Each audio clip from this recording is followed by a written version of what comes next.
The latest polls suggest the far right has around 36% as France prepares for the parliamentary elections, the first round of which is on Sunday. If National Rally do win the second round on the following Sunday, it'll be the first far-right government in France since it was occupied by the Nazis. But President Macron says he won't step down before his term ends in 2027. An ILFOP fiducial poll suggests that National Rally will get about 36% of the vote.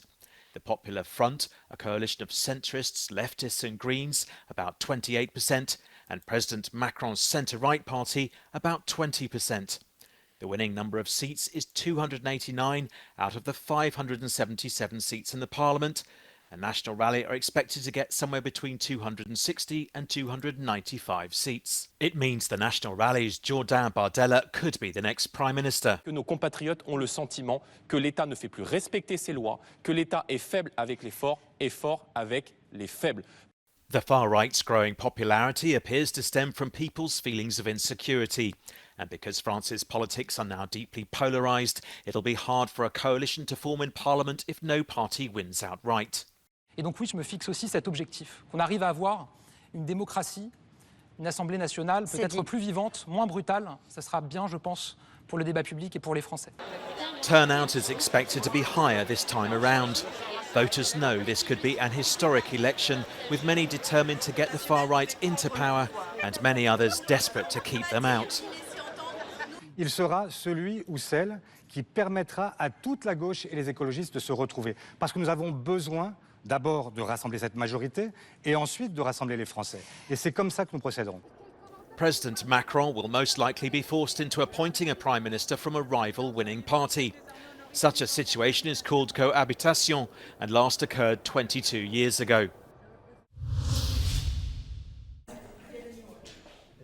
They have been chosen to lead the European Union. A socialist man from the south, Antonio Costa, a centre-right woman from the west, Ursula von der Leyen, and a liberal from the east, Kaja Kallas. They have support from European leaders.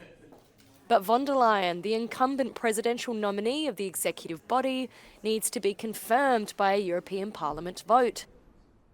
She recognises that she cannot rely solely on the moderate three-party platform to secure the win. European unity. I will be reaching out, for example, also to MEPs from other groups than the platform. And for me, it is a matter of convincing if possible, a broad majority for a strong Europe. So this is what I'm going to be working for the next, 3 weeks, intensively, and then we'll see. Estonian Prime Minister Kaja Kallas was appointed to be High Representative for External Policy and Security. She is well known for her hard stance against Russia and will also need European parliamentary support. This is enormous responsibility in this time of geopolitical tensions.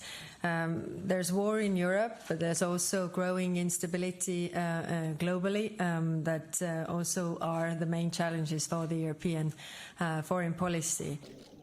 Former Portuguese Prime Minister Antonio Costa will assume the mandate of President of the European Council on December 1st.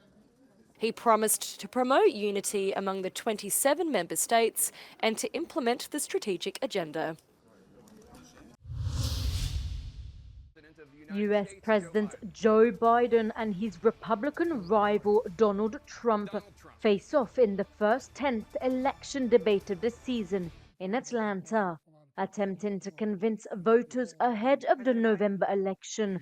The two candidates laid out their dramatically different views.